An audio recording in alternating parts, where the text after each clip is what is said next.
Sebelum Ibu menjelaskan materi selanjutnya, materi hari ini, Ibu ingin mengulas kembali materi yang sudah kita pelajari di pertemuan sebelumnya. Ada yang masih ingat materi apa yang sudah kita pelajari materi sebelumnya? Ya, betul. Tentang puasa wajib dan puasa sunnah. Coba, siapa yang masih ingat apa itu puasa wajib? Angkat tangan. Ya, bagus ya. Jadi puasa wajib adalah puasa yang harus dilaksanakan oleh umat Islam yang sudah balik, dan apabila tidak melaksanakannya maka dia berdosa. Contoh dari puasa wajib adalah yang pertama puasa Ramadan, betul. Ada puasa qadha, ada puasa kifarat sama puasa nazar ya. Selanjutnya coba, ada yang masih ingat contoh puasa sunnah? Ya, betul, puasa Senin Kamis. Lalu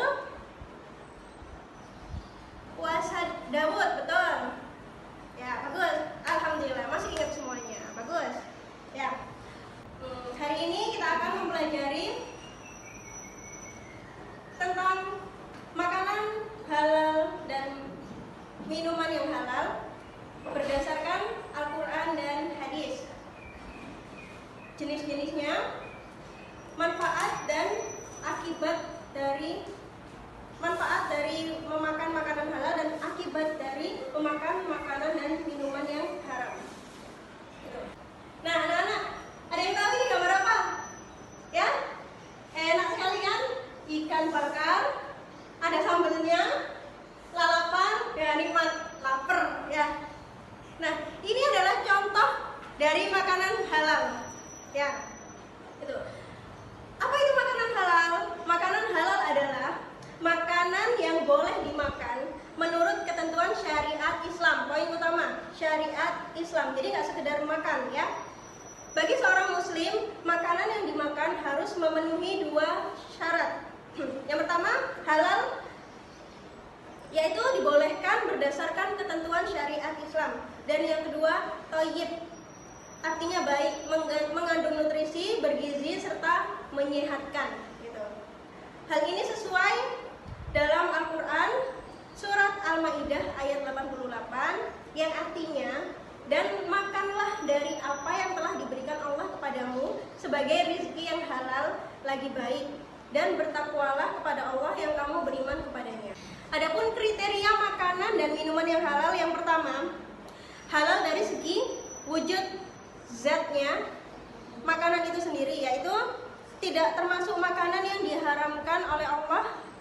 Dan yang kedua, halal dari segi cara mendapatkannya. Dan yang terakhir, halal dalam proses pengolahannya. Jenis-jenis makanan halal menurut wujudnya adalah, yang pertama, makanan yang disebut halal oleh Allah Subhanahu wa taala dan Rasulnya. Yang kedua, makanan yang tidak kotor dan menjijikkan. Selanjutnya, makanan yang tidak mendatangkan mudarat, tidak membahayakan kesehatan tubuh, tidak merusak akal, serta tidak merusak moral dan akidah. Nah, yang ini, ada yang tahu ini apa ini? Ya, betul, babi ya. Boleh dimakan nggak? Kita sebagai umat Islam boleh memakan nggak? Ya, nggak boleh. Kenapa? Karena Allah melarang itu. Ya, jadi kalau Allah sudah melarang, nggak usah kita coba-coba. Ya, kenapa? Jadi babi adalah salah satu dari contoh makanan yang diharamkan oleh Allah dan Rasulnya. Ya, selain itu ada yang lain ya. Itu tertera dalam surat Al-Maidah ayat 3 ya. Jadi dalam ayat tersebut, makanan yang dinyatakan haram adalah yang pertama bangkai, yang kedua darah, ada daging babi, daging hewan yang disembelih atas nama selain Allah Subhanahu wa taala. Yang kelima, hewan yang mati karena tercekik, dipukul, terjatuh di tanduk hewan lain dan diterkam binatang buas, serta yang terakhir, hewan yang disembelih untuk berhala. Jadi itu adalah macam-macam makanan yang diharamkan oleh Allah dalam surat Al-Maidah. Adapun kriteria yang kedua adalah semua jenis makanan yang mendatangkan mudorot bagi kesehatan badan, jiwa, akal, moral, serta akidah. Ini berlandaskan pada Quran surat Al-A'raf ayat 33 yang artinya, katakanlah wahai Muhammad, Tuhanku hanya mengharamkan segala perbuatan keji yang terlihat dan yang tersembunyi, perbuatan dosa dan perbuatan zalim tanpa alasan yang benar. Dan kriteria yang ketiga adalah semua jenis makanan yang kotor dan menjijikkan. Yang keempat, makanan yang didapatkan dengan cara yang batil, dengan cara yang salah. Ini tertera dalam surat An-Nisa ayat 29 yang artinya, wahai orang-orang yang beriman, janganlah kamu saling memakan harta sesamamu dengan jalan yang batil atau tidak benar, kecuali dalam perdagangan yang berlaku atas dasar suka sama suka di antara kamu. Dan janganlah kamu membunuh dirimu sendiri, sungguh Allah Maha Penyayang kepadamu. Ya, selanjutnya adalah minuman halal. Ada yang tahu apa itu minuman halal? Ya, jadi minuman halal adalah minuman yang boleh diminum menurut ketentuan hukum syariat Islam. Ya, bisa dilihat di layar gambar es cendol ya, segar sekali.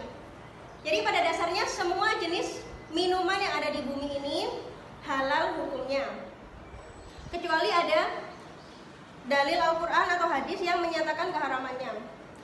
Adapun jenis-jenis minuman yang halal adalah yang pertama, tidak memabukkan. Yang kedua, tidak mendatangkan mudarat bagi manusia, baik dari kesehatan badan, akal, jiwa maupun akidah.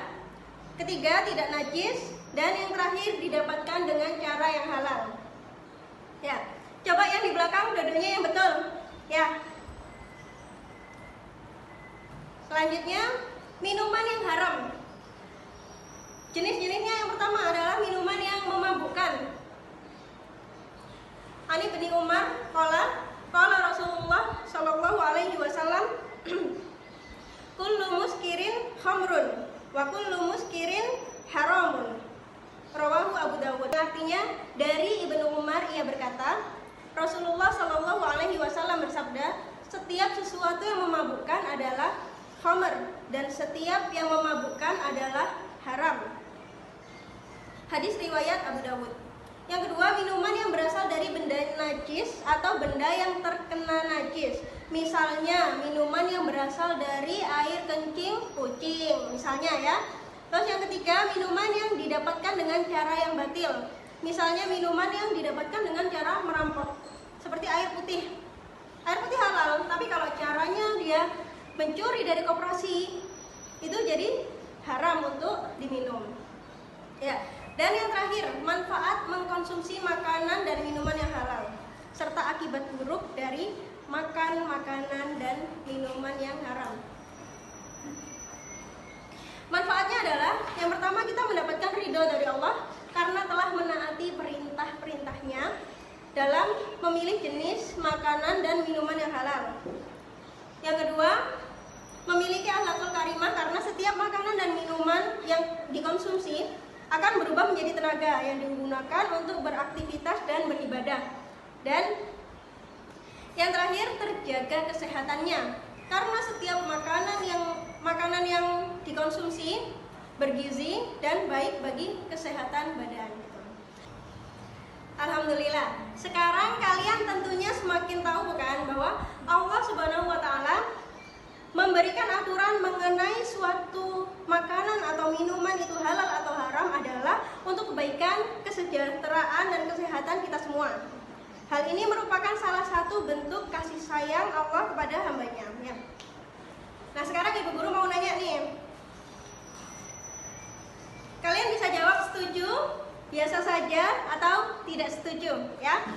Yang pertama, aturan mengenai halal dan haramnya suatu makanan kalau dilaksanakan membuat kehidupan manusia menjadi lebih nyaman dan sehat. Setuju, biasa saja, atau tidak setuju? Ya, bagus, setuju semua ya. Nah, selanjutnya, di antara makanan dan minuman yang diharamkan ada yang saya sukai. Setuju? Oh, tidak setuju. Betul. Bagus. Solih-solihah semua ini murid-murid Ibu Guru. Setiap hendak makan atau minum, pasti aku tidak lupa membaca doa.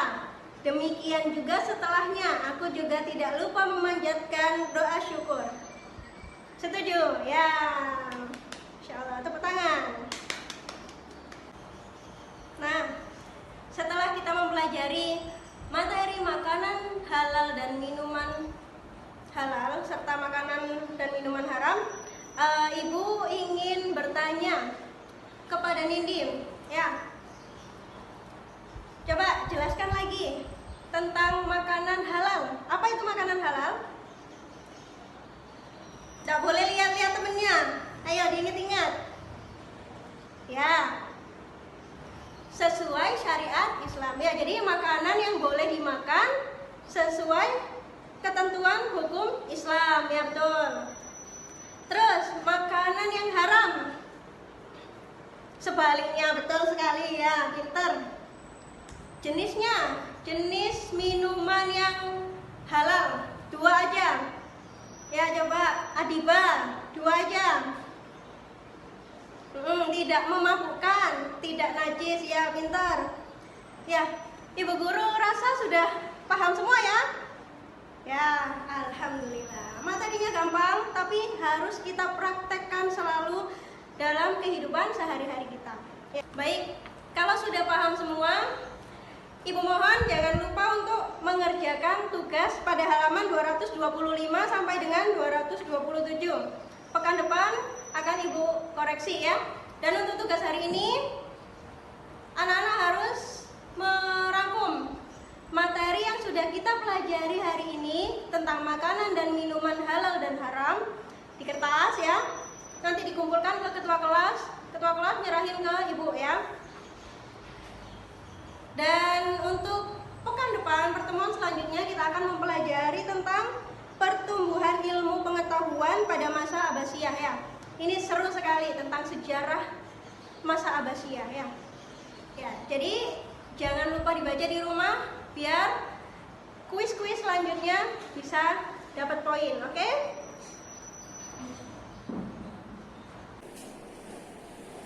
Baik, Ibu rasa cukup untuk hari ini. Semoga pertemuan kita hari ini menjadi pertemuan yang diridhoi Allah Subhanahu wa taala dan apa yang kita pelajari hari ini bisa kita amalkan di kehidupan kita sehari-hari. Kita akhiri kelas hari ini dengan hamdalah dan doa akhir majelis bersama-sama.